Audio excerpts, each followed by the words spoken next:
All right, everybody, welcome to Follow Up Boss Office Hours. Hanging out with Emily Horning today. What's up, Emily? Hey, how's it going? Good. I'm excited to do this session with you. And such a great idea. I love that you came up with the idea of kind of auditing hmm people's Follow Boss accounts. Because as we were just talking, things pile up over time, new features. There's a lot of Crazy. things. So like what would an audit of a Follow Boss kind of look like, and why should people do it periodically? Yeah, well, I mean, the biggest reason for why I have so many clients that come to me and say, we don't feel like we're using everything that we could. We feel like this is an underutilized tool. And part of that is what are you trying to do with the system? It can do a lot of awesome things, but I think coming into it with intention of understanding what do I want to get out of this tool, that is going to really take you to, how the setup is really going to go and is it best set up to support that goal of my business. So I think also deciding who's responsible for that. Because a lot of my teams will come in, maybe they don't have someone that's the point person. So then a lot of stuff gets added. So who's deciding, what the ultimate goals and processes really look like for the account? Yeah, absolutely. And there are obviously some things, and some of them are power ups and some of them are not, that agents can do. So they can create their own smart list that you may or may not see. You may see them in hmm the back end, but um, things like that, like not high level custom fields and stage changes, but just new tags, new things that anybody can create, and they can pile up over time. And if you're using automations or advanced lead flows, those tags need to make sense. Like I had an example recently where somebody, to make it easier, added a pound sign, a hashtag, whatever it's called now, to a Yeah, tag, which was a great idea because they're list alphabetically and you could see it right sure. at the top. Right. Except none of the automations were set up to run on that tag. They ran on the non-hashtag one. So just little things like that. Um, they compound very quickly if they're happening in your account. So Yeah. And I would even say too, like something to keep in mind, even as we're going through some of this stuff for anybody that hasn't done this or maybe is new to auditing their account, start with like a spreadsheet of just how things are set up right now, or ideally what you want, so that if things get updated down the road, you can just keep adding on to that. And it also can serve as like a handbook or playbook for your team that you can say, these are the processes, please don't break this. yes, absolutely. And speaking of growth, same type of thing. If and when you hire somebody that maybe owns this lane, Mhm. you've got kind of, to your point, your playbook of like, this is what's important to us. And something else I like to do when I do these, I'll do them in a Google Sheet, Yeah. so I can add the historical. Like, oh, 6 months ago it was this, now it's this, and it's interesting to see like, oh yeah, we fixed that last time. Now I'm going to focus on this thing. Mhm. Great. Love that. Let's go ahead. I think we can go ahead and share screens and dive in. Love. Checking through our notes. So why don't we do this? Why don't we just start? What would you do, Emily, if you just kind of came into maybe a new account for the first time? Like, what are some key things we're kind of looking at or looking for? We'll go through a deeper list, but like at a quick glance, like what are we looking for here? The first thing I always look for is clarity. So that's often the first question that I ask my admin or whoever I'm talking with. Do these make sense so far? And a lot of times they'll say, no, I have no idea what's going on, what's going out to my clients. So a good indication when you get started, like I often start at the people tab, and there's also a lot of good things within the admin tab. But just getting an idea for, do these processes seem messy even at a glance? Or, is it more of fine tuning? But Awesome. Yeah. I think kind of even thinking about the very first start of things though, how are your leads coming in? And like a big thing, a lot of the people I'm talking to are trying to either get out of production or they want their agents to be helping them, right? So kind of even just starting at the very beginning with your lead flow, are these leads being distributed to your team and how is that happening and is that working? There's different ways you can set up a distribution. There's also different action plans that can be applied here. And this is where the life cycle of your lead starts. So this is a great place to look at and see, is this doing what we want it to do? Absolutely. And I'm going to drop a quick link to all of our office hours, because we've got office hours specifically on Hmm. advanced lead flows and groups, on action plans in them. So I'll drop a link in just a quick second to that playlist. And so we're not going to go too deep on any of these specific things today, but we have hundreds of resources Right. to help you dig in specifically on setting these things up, or maybe best practices on using some of them. But I love that you mentioned that. And that's one of the first things I look at too when I do these is like, who are these going to? Are these going all to like the owner and then they're manually redistributed? Like that's usually not the best Yeah. strategy, depending on your business. But that's one of the first things that I look for usually is like, are these leads getting to people quickly so they can actually contact them? Yeah, that's my first question. A team lead is like, why am I getting all the leads? I'm like, well, let's change that. Let's get them distributed to your team so they can start working, save your time. It's funny, But I've had that with a few people recently where we did that, and they're Mhm. like, I don't think I'm getting all the notifications anymore. And I'm like, right, Yeah, great. you're not. They're going to your team and they are going to make you money. Yeah, exactly, exactly. So that's kind of great, going along with all those things. So that's always why I kind of come to these. I'm going to probably say this so many times, but what do you want to have happen? What is the intention with any of these? Because if you're not sure, then that's a really hard place to start from. Then it doesn't really matter, I guess, how things are set up because if we're not sure where we're trying to get to. Um, so yeah, great point. Awesome. Yeah, and I love what you said. I just want to reiterate.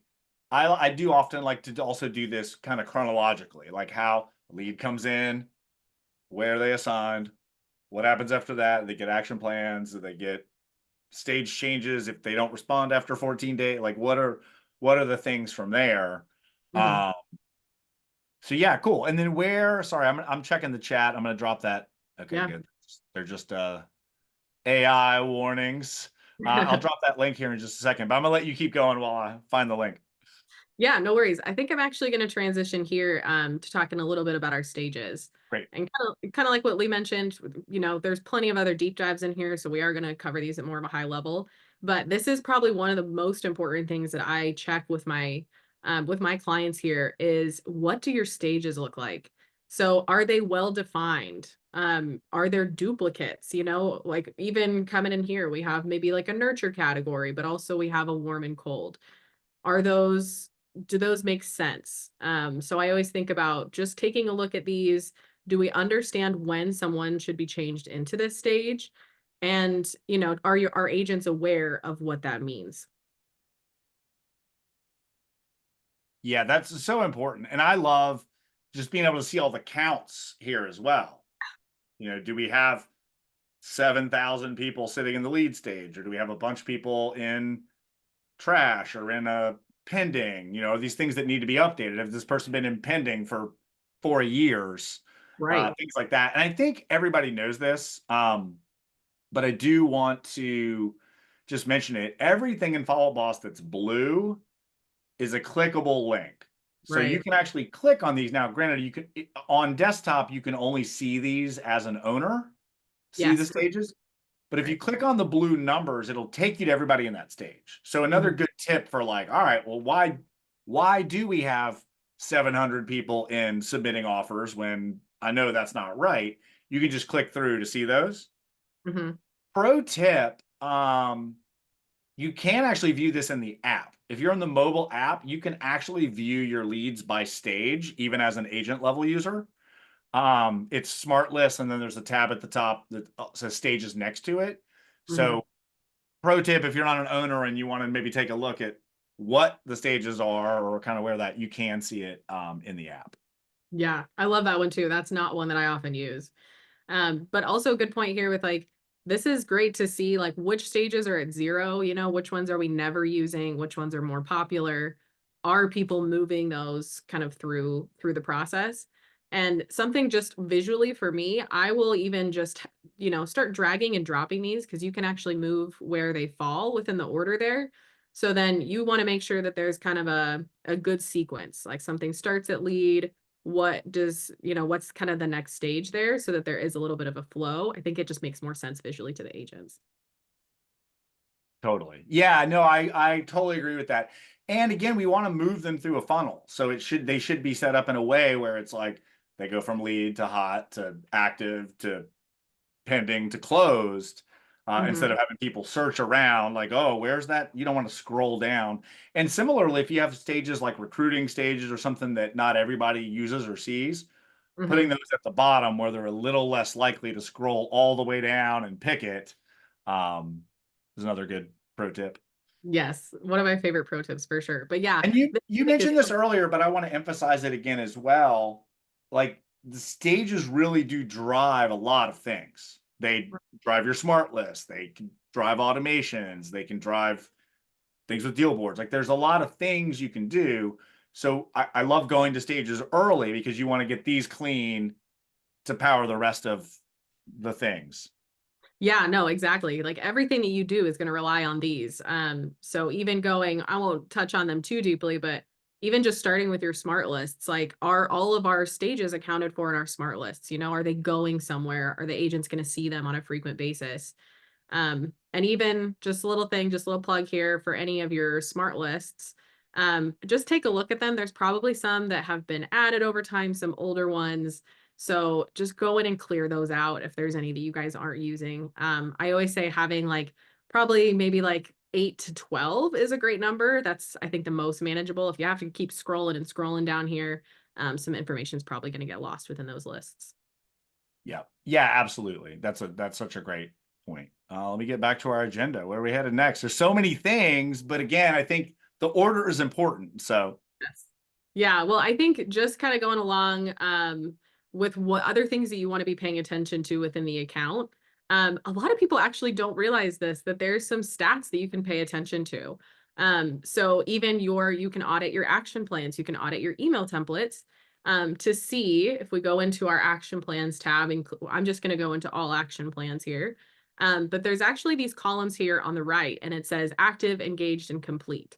So you're going to be able to see how many times this action plan has been activated, if anyone has engaged and what that percentage looks like, meaning did they respond back, like via email, for instance, or how many times has this been completed? So even in our account here, there's some pretty wide variations of they've been used 0 times, 1 time versus over 200 times. So that's something I would absolutely pay attention to, is which ones are we using the most and which ones not at all, you know, which ones are being underutilized, and think about, is this something we do want? You know, is this just something that's been on the back burner, something that we've wanted to kind of improvise?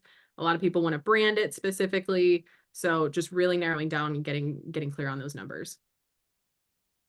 yeah, absolutely. And one other pro tip here for cleaning up some of these. I know a lot of us have accumulated a lot of action plans over time. Something I like to do that's just kind of a simple fix. Might be kicking the can down the road a little bit, but you can make folders in these action plans now. So making a folder that's like investigate these or possibly delete or something to that effect, or action plans we use, whichever route you want to go, or both. But it's a good way to kind of help either organize those or say, hey, I don't think we're using these. I don't know if I'm ready to delete them, but like, let me get them off the radar a little bit. Mhm. So again, just organizing those. And I think we're headed there next anyway. But obviously, action plans are typically sometimes comprised of multiple emails, and Mhm. you've got email template reporting as well. Mhm. Uh, but it makes sense to also either use folders there or name them congruently. So buyer nurture 1, buyer nurture 2, buyer nurture 3. So they're together. But there's additionally stats for each template. So if you want to say, hey, this plan has a great engagement rate, but why? You can dig Right. a little deeper on like, ooh, this email is really good and gets lots of clicks and opens. This email, not so much. Mhm. Again, we're trying to give you high level things. We don't want to make you feel like you have to go do all these things now. Right. But things to look for when you're doing it. I know, and I love that. I saw this to review, because sometimes you just don't have the time, but you notice something like that. So I love that you guys put that as like a, we'll get to this. Right. Because But yeah, unfortunately, it does. It takes a lot of effort and time and focus to go through the plans and read them and do that, change this, add a merge code. But just kind of that, hey, I'm moving in yeah. the right direction. Yeah, exactly. And kind of going back to here now, if we go into email templates, you guys will notice there's even more of these columns to look at. So you can get really granular on how many times that specific template was sent. Opens is going to be obviously just opening that generic email, and then clicking is like if you have links that are specifically added. So all these are so good to dig into because you're going to get a chance to see, which ones are people responding the most to? Where are we getting the most engagement from? And kind of to your point too, going back to folders, this is a great opportunity to really break those down. Because if I go to all email templates, I have over 100, and that's really hard to narrow down maybe where people are stopping or where they're engaging at a specific point. But if I have a folder that just says nurture templates, or has those that are all listed for outreach, then I can go into that specific one. And now my numbers are a little bit more easy to manage and to look at.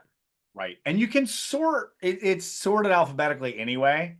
So Yeah. again, back to the idea of naming it buyer nurture 1, new Right. lead buyer 2, just for ease of keeping, you can see the new lead outreach there like that. hmm Yeah, and then any of these are clickable. So if I click on the headings, then it's going to order it. So that's a great one too. I like to often go by like one of these, like the opens or clicks or replies, especially, and just see, which one is getting that engagement. What does the content look like? Is anybody getting some of these other ones, or are they stopping at this point? What is it about that email template? Right. Right. Yeah, exactly. Exactly. Just drilling down to kind of figure out, why, what's good. Oh, this one's really long. Oh, this one has a funny GIF in it. Oh, this one had a link to learn more about your market value or whatever. So again, learning from, hey, we're going to send this one more. This one really works. Let's send it as a batch email to a Mhm. chunk of people. Yeah, well, and also something to think about, especially like year over year, something to think about at the end of the year is, do you have any like 2024 specific links? Do you have like links that are broken? I would definitely audit some of those things that are meant to be clicked on to make sure that still works. Yeah, I'm glad you mentioned that. And I'm glad you mentioned it right now because I would think about things like the birthday email template. Yeah. Like if you're using the Follow Up Boss stock birthday template, or if you modified it slightly, it's got the GIF with the dog on the trampoline, which is great, but maybe you don't want to send that same thing every year. So I always recommend just putting something in your calendar, whether it's year's end, year beginning, mid-year, whenever, to just update that one template hmm so that next year they're going to get a different template and Yes. you're not just literally sending the same thing every time. So, but again, kind of back to your point, Emily, of having a high level strategy and then also ooh, we could just edit this one template every year. It's the same template is going to go out, but it's going to look different. That would be effective. Yeah, exactly. And just We some had a things. question about that actually. Let's take a quick look. I know every time you mention the dog and the trampoline, people are like get fired up. I Oh, think it's in I here. love Do you want that. to? We'll just take a quick look at it, how to find it and or change it. Oh, yeah, Sure. here. So I usually go just within your email templates. There is a search templates feature at the top right. So I typically just do a keyword search. You can go into the specific template folder and kind of scroll. But with I'm a that, little once scared to like know how this has gone out so many times I in our demo account. such a good one. I feel like people just want to see it. So this is the jumping dog. This is the famous birthday email that's populated in everybody's account. So you can change it from here. And also keep in mind, we won't go too into depth with these, but you guys have merge fields available. So make sure, it doesn't always have your name branded if you want it to be customized to the agent. Awesome. Yes. And actually, to your point, let's talk a little bit more about that. The cool thing Sure. about that is what makes it scalable Yeah. using the merge codes. It doesn't say signed Emily. It says signed whoever the person sending it is, generally speaking, in this case. Right. But yeah, we customize it. Good morning, any of Yeah. those sorts of merge codes. And obviously you can change the image just by clicking it and Right. uploading a new one or doing a personal video. We work with a lot of people that do personal videos for these. It might be from the team if you're a bigger team, but just putting a video into this, same thing. You can change it every year. Yeah. Um, Lots of good stuff. Yeah, and even like kind of going back to we talked about previously, there's folders. Same thing here for email templates. And you can actually, little pro tip, they can belong to multiple folders. So you could even have a folder that's dedicated to like annual emails so that you just know at the end of the year, you're just checking that folder to update some of those links or graphics or whatever that may be. Awesome. Another great Yes. question I'm answering in the chat, but I'm just going to say it out loud. Also, Jamie mentioned looking at the template metrics, like what would be good benchmarks to kind of measure. It's really tough because the big part of the answer to that is who's in your database? Are Right. these cold leads that you've never talked to, or are these, people who have filled out a form that said, I want to talk to you about this, or I found this house, or I want to do this thing. So it's very difficult to say. But what I typically say is even like 20% or higher, depending on what it is pretty good. I mean, again, it's very relative to all the things. Um, but anything 20% or higher, I think is generally pretty solid. Sometimes even a lower percentage I'm not scared of. It just, again, it depends on what it is. Are you dripping on people that have never talked to you and most are going to unsubscribe or never respond? Or are you sending out a birthday message to a past client that should have like a 95% open rate? So Right. Great thing to keep in mind. cool. Uh, So I think we're good on that. I think text templates are loosely the same as email templates, but right. you sort of have reporting, but it's a little different because you can't measure clicks and opens. But you can take a quick look at that and move on to deals. Yeah, yeah. So just again, very similar in the text. The one thing I will point out, just because carriers are being so sensitive about spam, we actually do score these. We're trying to look out for you guys. So if they will reflect and say needs review, if that's content that's been repeatedly marked as spam. So definitely keep an eye on those metrics so you can change up the verbiage on those. And pro tip, I would even say is rather than always editing this one, maybe copy the content and create a brand new template so you can see how it ranks as opposed to the previous one. Yeah, that's a great idea. I'm so glad you said that because then you get a fresh set of stats on that particular one. If you modify it, it's going to keep the old stats. Mhm. That's a Yeah, great so tip. labeling conventions, that's a big thing I'm into as well, is just, even mark something as like archived or old so that we know that this is not the current one that we're using, that there is an updated one. So just keeping that in mind. Yep. Or you could put in a folder that says not in use. Right, exactly. Just saying. So I skipped one thing, which is my favorite thing. So before we hop into deals, I can't believe this is literally the first thing on the list, and I just skipped right through it.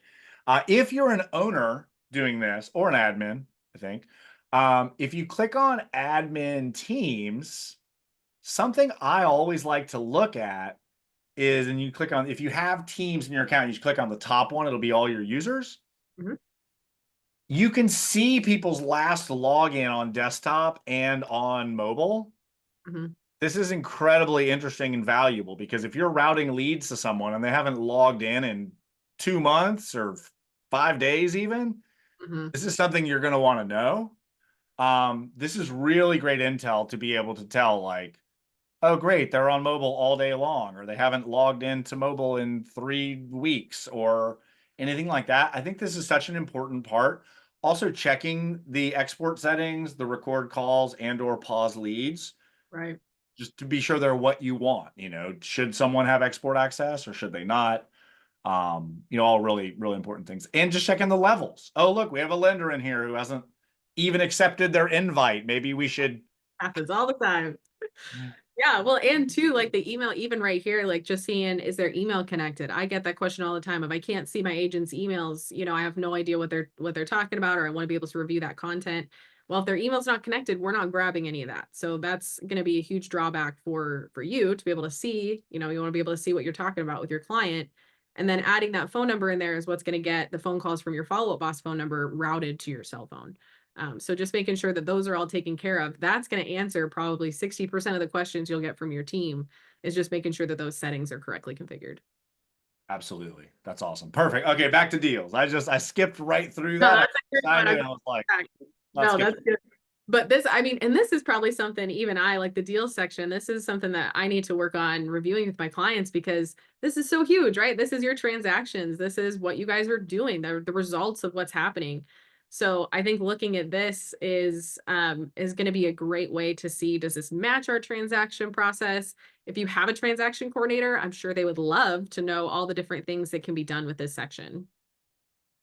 Are there any things that you like to configure particularly, or like with your clients? Are there any fun things, any pro tips? Good question. I mean, on the deals, it's interesting because some people are um two-way sync with Zillow. So some of those need to be specific and sync with that.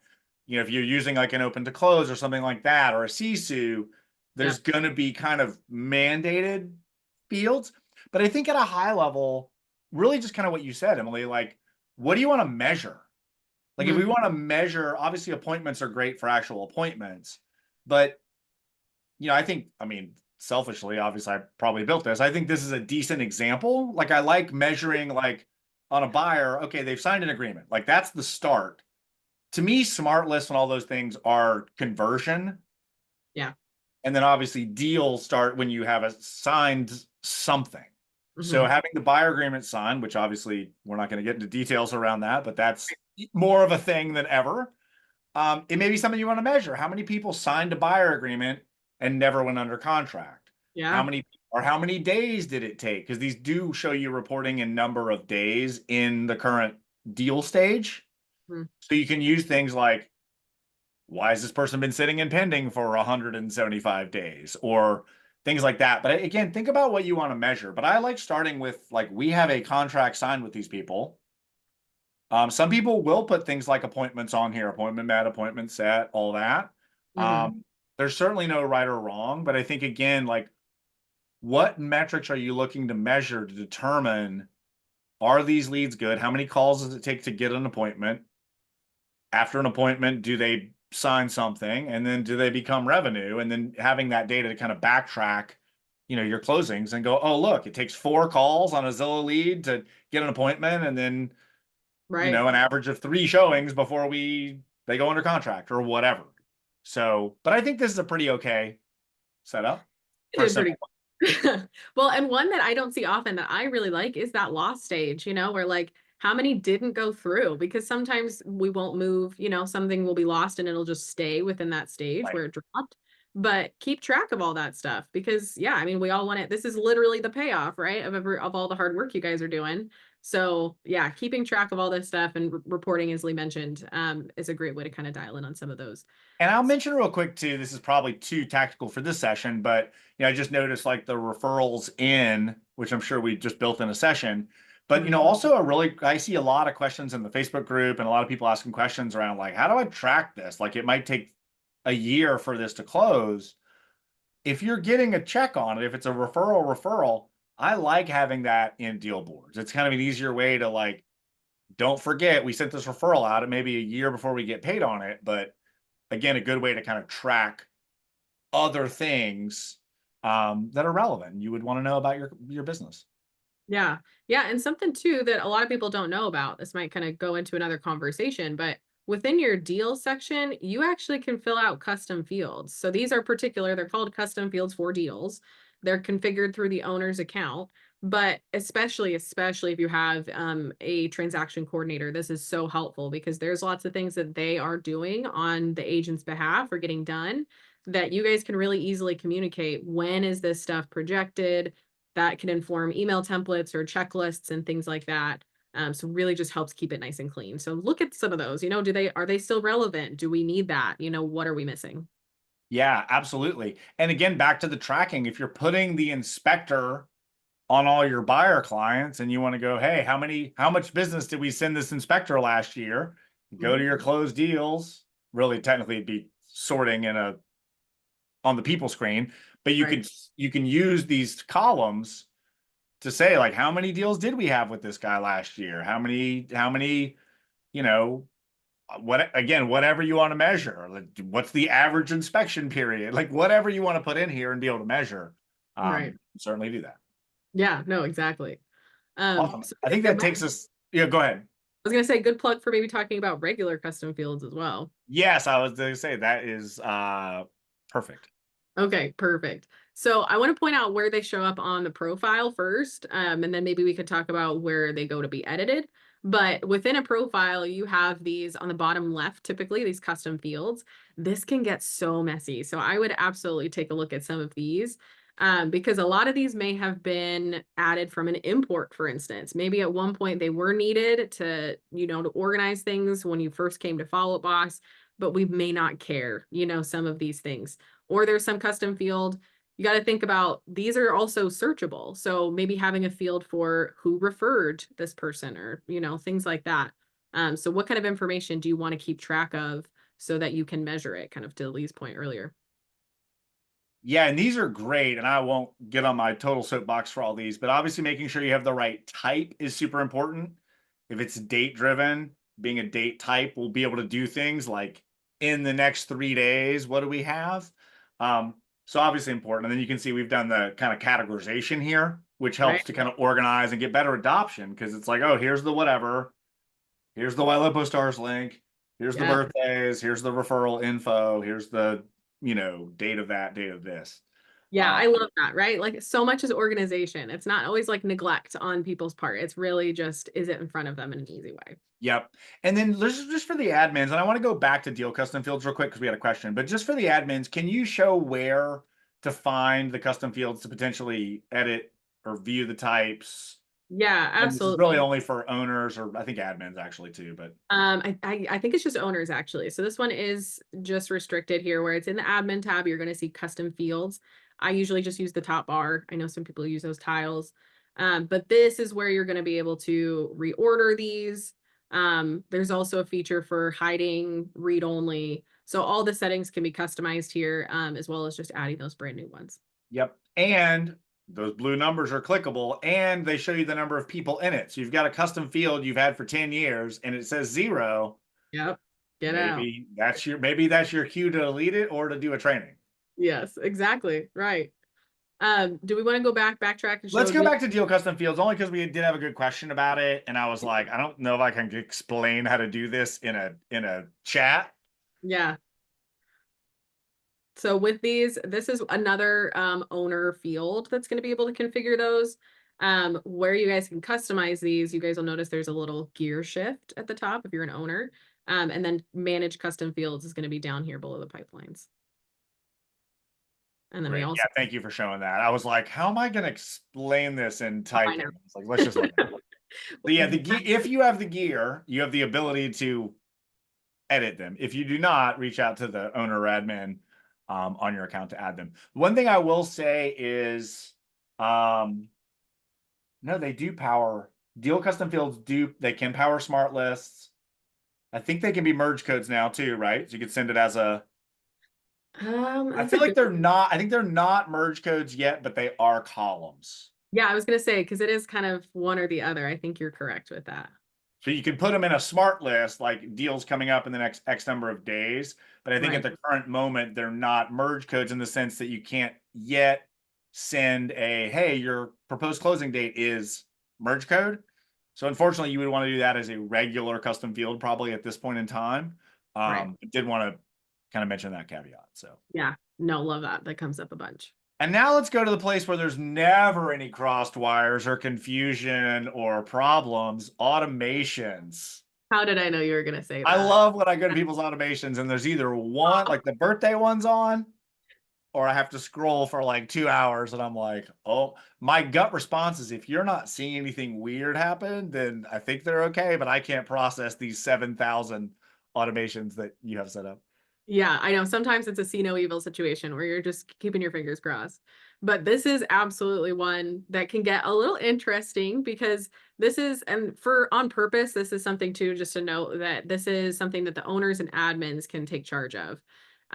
Mainly because whenever we create an automation, these are things that are happening account wide. So if we want like the birthday automation to go out for every single client, or if we want to have a nurture campaign be triggered based on a certain stage. So these are all things we want the admins or whoever's owning Follow Up Boss to really be able to look at these because like Lee said, it's really easy to get your wires crossed and have, competing things happening at the same time. And that is going to cause confusion so quickly between you and the agents. But this But is also where, and we're not going to get into this in detail, but I'm sure it's in the playlist linked I dropped earlier. yeah, This is where using conditions makes really good sense. I feel like I've been doing this even more and more, like run this, but only on Zillow leads, or run this, but only for these 5 agents, or for this source, or if they've been active in the last 20 days, or whatever it is. So right. we can go ahead and build a simple one. Yeah, well, so this is a big one too. This is why I always go back to stages. It's because so often that's what triggers some automation to happen. So yeah, we can do based off of, we'll just have it go on one of our automations here. And this is a condition here. And all these are all fields that show up whenever you're in the people tab as well. So we can say, you know, if there's a certain source, exactly, like if we want to only send this out for Zillow leads, for example, then that's going to be part of a condition. So we can fill this out. You can add multiple conditions if you have even more things. And then that's going to take you to, what do you want to be triggered? Is it an action plan? Do you want an email to go out and sequence and nurture them? Should this be reassigned to someone else or to a pond? You know, kind of think that through. Yeah, absolutely. One other pro tip, it might be a little crazy, but I do this here and in Zapier sometimes.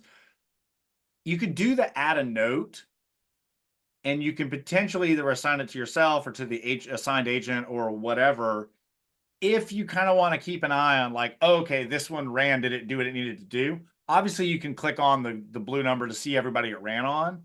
Mhm. But sometimes when I'm like setting up something new and I'm like, can you just like make a note assigned to me whenever it runs so I can just, that can be my reminder. The other thing I do, which I shouldn't admit, sometimes I'll just put in call notes or even in a calendar reminder or invite. As of last week, this had run 300 times. Let's check the count next week when we meet. Oh, I mean, it's not very tech savvy, but you just want to make sure they're not running like 1,000 times in a week, or the numbers aren't out of control. So again, between using conditions and just being smart with it, but if you don't mind hopping back to the main automation screen, absolutely. again, you can see the times run. It's a blue number. So you can click on it and go, who did this run on? Did they have a birthday recently? Did their stage change? Did the things that we expect here to happen? Yeah.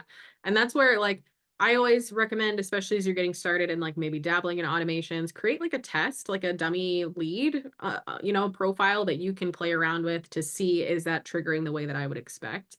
But yeah, these could get so crazy. So I would absolutely like just take a look, like kind of earlier you mentioned, there was a tag that they were adding the wrong tag, so it wasn't triggering.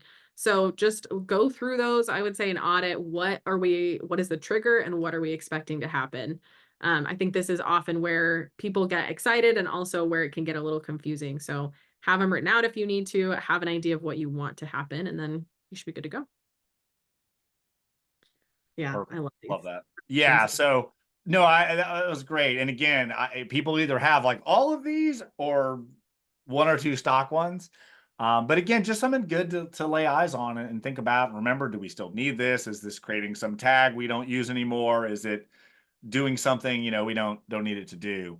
Well, Um, and also think about how many things you could take off your plate, or like maybe there's, going back to our action plans conversation, maybe there's an action plan that we almost never use because we forget to start it. So could it be tied to an automation in some way? Is there a tag that we can add to have that automatically start? So really that's the point of these automations, right? To give you guys more time back, to make it, the things you're doing all the time, just a little bit easier. So think about, is there an email that I'm sending out a million times, or am I, always trying to nurture all these leads, but I don't have anything going out to them? Just let's start to create a simple automation. Yep, absolutely. I totally love that. And again, there's so much you can do potentially here with this. When a tag is added, and you can have a tag added in the action plan that comes in a lead flow. Like there's just so much you can do. Here Mhm, we had a great question. I'm going to answer it a little bit better, I think, live.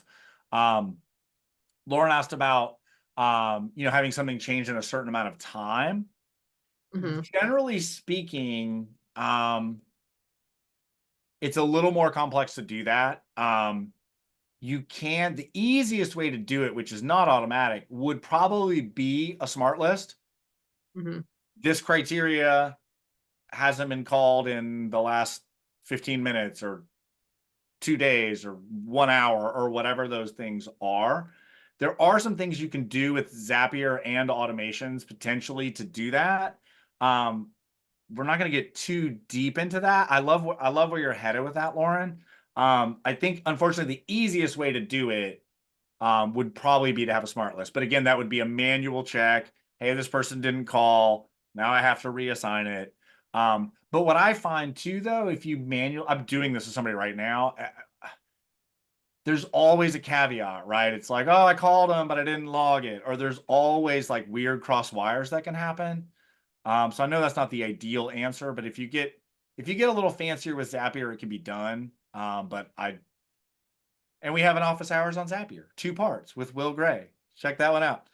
Incredible. And then Scott asked a question. Scott, I don't know if you saw, but I dropped a note in the chat for some clarifying questions. If you want to add to that, we'll be happy to tackle your questions. But Emily, I think we can move on to call log and text scores. Wonderful. Okay, so when you guys are looking at, I mean, a lot of this too is going to go towards like, what kind of things are you putting out for everybody? Like what is the expectation? This also too, like the call log in particular is going to be really helpful if you are using the dialer feature. So I'm sure you guys have all heard of Follow Boss dialers. It's going to log the call directly here in the system. But this is going to be a great breakdown of, we can do two things within this report. We can either have the call report, so it's a little bit more general, a lot of like just the metrics on how many people we've called, what the talk time looks like, and things like that. But we also have a call log where it's more of a list. And for those of you that have recording turned on, you can also listen to the call at this point here as well. So great coaching opportunity too, if you guys want to audit maybe what conversations are happening. Yeah, for sure. I love this so much. Like it's funny. I had this even the other day, but it really happens like pretty frequently. People are like, we got this call. We don't know where it came from. We don't know what the number is. Like, what happened? Actually, when this first came out, that happened to me straight away. And I was like, well, you could just go here and it shows you all the inbound and outbound calls by person, by how long they were, by what number they dialed. Pretty fantastic. A lot of great uses for this, not to mention just seeing like, oh, look, somebody's pounding the phones or somebody's not answering or somebody has a really long talk time or somebody's calling the same lead every day and talking to them for 2 hours, like whatever it is, it's Yeah, here. that's where like we also have, yeah, that you're going to see incoming, outgoing, where, which inbox or person did it come from. So yeah, a lot of these things you're going to look at. You can see the overall call report, and same thing here for text. So we kind of break it down. We're going to show you numbers of text sent versus text received. But this is another add-on here with going back to our text templates, how we mentioned that we score them. Same thing with the text report. So we're going to show you how is your individual delivery rate. So if we have one person that's maybe just texting cold leads, their delivery rate might look very low or very poor. So keeping an eye on how are we scoring that person. And then also we try to filter out what happened with that. Was it filtered by the carrier? So again, really great things to be taking a look at if you have certain expectations for the team. And just make sure that we are contacting the right people and that we're getting a hold of all of those important leads.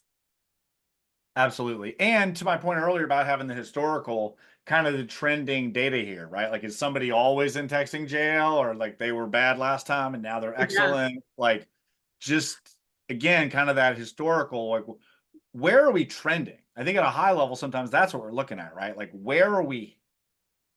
Is this a leading indicator? Like, a leading indicator is always better because you can fix stuff before it actually becomes a problem. And then to your point, I know you mentioned this, but just understanding why it's not good. Like, is it a low volume of text to unknown numbers? Is it a high volume are they being filtered by the carrier? Something interesting you can do too, this is way off script and kind of wacky, but all of those, whenever they're filtered or they have another error, there's a code that's generated and you can Google that code and it'll give you a little more intel around like, that's great. The carrier did this, or this was that thing, or this had flagged words in it. Like, it does give you a little, it's just like, it almost looks like a zip code. It's like a 30060 little code. But if you put that in Google, it gives you a little more, you used words that aren't allowed, or T-Mobile doesn't like it, but Sprint does, or what, I get that same company now, but whatever. Oh, very good. Yeah, no, so much of that. And that's again, that's a great coaching opportunity too. So much of like the auditing that we're talking about can lead to great conversations with the members of your team. We're like, what are we doing? Why are we doing this? And maybe update some of our processes accordingly. But I love that. I'm definitely going to use that tip from now on of looking up that code. It's pretty handy. Although again, I'm not a friggin' rocket science. I mean, I look at it, I'm like, okay, that's You're like, awesome. I don't know if I know what that means. I'm not going to be able to program to fix that, but yes, 100%. And then of course, across the top, just high level stats of what's your Absolutely. delivery rate, how many have opted out. We're on all time because it's a demo account, but Mhm. I usually recommend looking at these in like 30-day or 7-day intervals. So that way, when you look at them, they're consistent.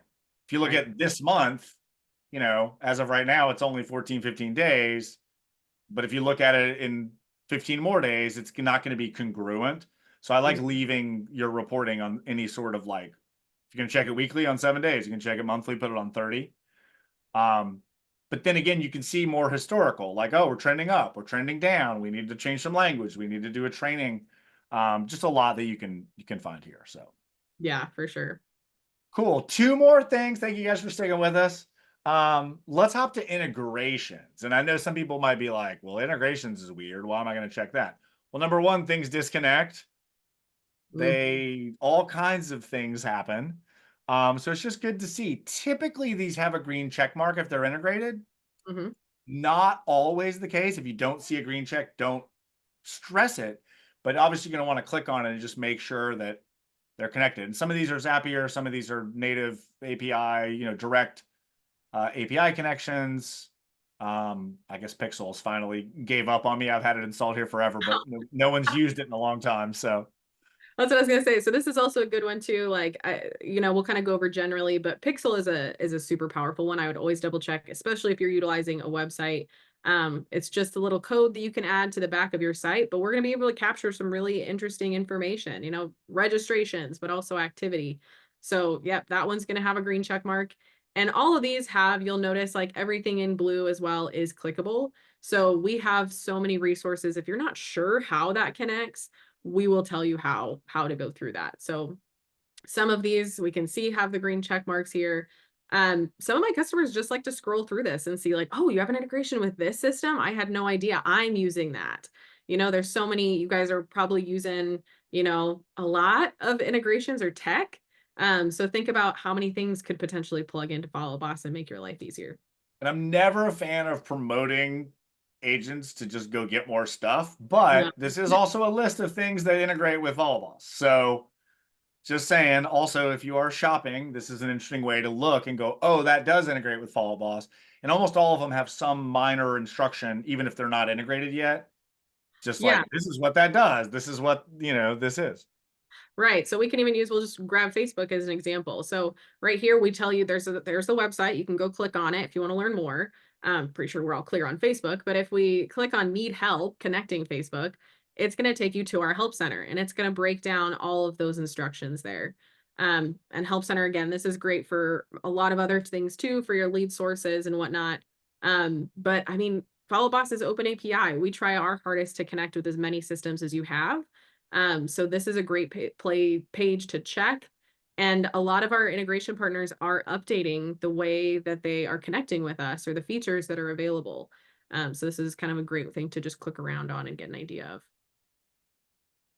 Absolutely. Yeah, I really recommend this. And look, I still do this. I shouldn't admit this. I still to this day just go to Google and type in follow up boss and the other thing. Great It one. always gets me to a follow boss help desk article, but that article, says like it does do this, it doesn't do this. So again, really just good things to check. And actually, if you don't mind hopping back to Pixel real quick, I just want to show one quick thing. Yeah. If you click on the tracking at the top, I mean, obviously the green check is going to show up if you're connected, but at the bottom, it'll show you because you can install Pixel on multiple sites. Hmm. If people have installed it on their Fellow, we've installed it on other things, so we can watch it or get data when people are there. But where it says waiting for tracking activity in your website, if it is connected, it'll show you any site that has had activity, not that's connected, but that has had activity. So back for the Ylopo example, we just had a great Ylopo question that I just answered. But this will work on your agent's subdomains on a Ylopo. So if you've got it installed in your primary site, you can see if bob@yourdomain.com has been sending tracking activity. So again, just helpful to check this as well, because you may have Pixel on a few sites and it may be checked green, but it might not be working on an other site or an old site. So always good to actually see the activity and go, oh, right, we are getting data from all the places we expect to. Hmm. Because again, if you have it on multiple sites, which I recommend, it could be checked green, but not be receiving from that particular site. So just, again, Great point. good to lay eyes on it. Yeah, absolutely. So great one to look on, huge integration there. But yeah, always just looking through here and seeing what else can be added or maybe streamlined for you.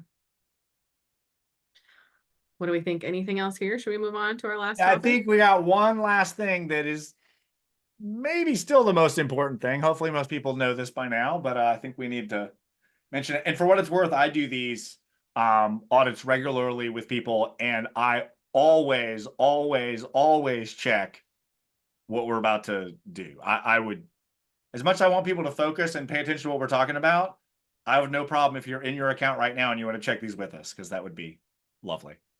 I'll let you take it from here. I'll tee it up and let you go.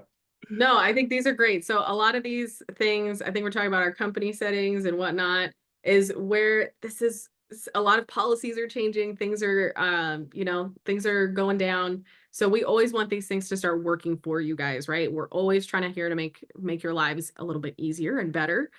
So two super important things that I would do if you haven't yet, kind of to what Lee mentioned, we're not upset if you go to your accounts right now. I would say your email domain authentication is one I want to hit. If you go to your admin tab, you're going to be able to see it. We have right here under your account, email domain authentication. This is if you have a branded email. This just basically green lights Follow Up Boss to be able to send emails on your behalf. It does improve that deliverability, make sure that all of your emails are being sent to the right person, that they are receiving it. So that's been great. It should be a very streamlined process as well to get that all updated. Yeah, and it's going to be a yes or no. You can go and click on it. I don't think I authenticate anything to this demo account. Yeah. But it will just show you straight up if it's been done and when it's been done. Mhm. There's also a new tool to do this if you haven't done it yet. It's quite lovely and simple. It's just a wizard now. You click it, it logs into your GoDaddy or Bluehost or whoever, connects it. You don't have to add like MX records or CNAME records or anything crazy like that. But this is incredibly important. And I want to clarify something too. I've had a lot of people ask me, like, why is Follow Up Boss doing this? What Follow Up Boss is doing is being proactive. Well, now it's not proactive. If you did it when we talked about it months ago, it was being proactive. Follow Up Boss is being proactive and protecting your domain reputation score. Follow Up Mhm. Boss is not requiring this. The email carriers, which isn't really the right word, the email providers have changed a lot of things around deliverability, access to even get to someone's inbox, let alone get to the primary tab. And so Follow Boss has actually added this at no cost to people to help these emails deliver. But I've had a lot of people ask me, like, why is Follow Boss doing all this or changing this? I just want to be clear that Follow Boss is doing this so that you stay compliant with the laws and changes that have been in place and that are coming. Yeah, absolutely. And that's the same thing for the next thing we're going to talk about as well, that we are trying our hardest to get as in front of it as we possibly can. So yeah, it's not definitely not to add more to your guys' plate, but to make life easier overall. And it's not hard once you do it. Just do it. I know it feels Right. complicated because it's DNS stuff, but it's not hard. And you can always reach out to support at Follow Boss as well for help with anything. Best people ever. You will love working. Indeed. Indeed. So let's look at the company settings and business registration first. I've been seeing this. I don't know if this happened to a lot of people, and I probably shouldn't just mention it for the first time on a live webinar, but I've seen people, when I've done audits, mysteriously go here and their address is missing, the Mm-hmm. physical address, which I don't know if it's being overwritten by something or if they just never had it and got away with it. This is more important than you think, because canned spam requires a physical address as a way to unsubscribe. Obviously, they're just going to click the link and unsubscribe, but the law itself requires that a physical address is included as a way to unsubscribe. I don't think too many people are going to mail a letter to you and say, please unsubscribe this email address, but it is required. So if this is blank in your account, you could encounter some additional deliverability issues, even if your DNS and business registration are good. Also, the time zone is really important here Yeah. because that affects things like where texts won't go out overnight, but they'll go out at 8 a.m. or 9 a.m. the next day. Mhm. Notifications, if you have company settings set up as far as do not disturb, don't ring my phone at 3 a.m., you're going to want to make sure you also have the right time zone, which I oddly find is wrong in a lot of people's accounts when I check them out too. Yeah, same. Yeah, so absolutely super critical things. And this might be new to a lot of you, is a little bit lower in regards to your phone numbers. We actually have an automatic disclosure that goes along with if we have call recording turned on. It is optional, of course. I'm not a lawyer, so consult lawyers in your state on if people need to be notified if they're being recorded. But this is something that will automatically happen if that's enabled. So it will give them that disclaimer that the call is being recorded. So this is really helpful to look at, and also just those office hours. So there's lots of like little kind of nuanced settings that happen within this page. So great one to take a look at if you guys have never seen this. For sure. All right, we got one more thing, and Jimmy, I'm going to answer you in the chat, although we may tackle it live too. All right, so last but definitely not least, you probably actually gotten calls from people lately. I've made calls myself about getting your business registration updated. This is so important in regards to texting. So especially if you are currently using your Follow Up Boss number and do not have this updated, please do it today. This business registration, if you haven't done it, when you log into Follow Up Boss, it will show up on your admin tab. It'll show up right here, right at the very beginning. We want to let you know. You might already see a banner across the top if you haven't submitted this yet. It's going to ask you some questions here regarding just some information, how you file your business, and also where are we obtaining our leads from. So again, this is a lot more legal stuff, but our carriers are really sensitive about how you are obtaining leads. When are you reaching out to people? Have they consented?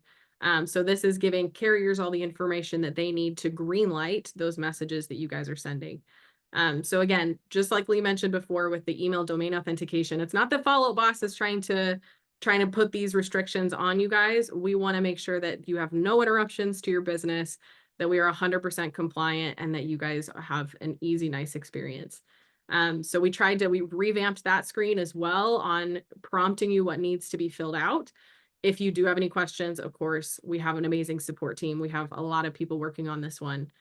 So definitely double check right now. If it's approved, if you are all good, it's going to look like this where it says view your business registration. You have no further action to take at that point.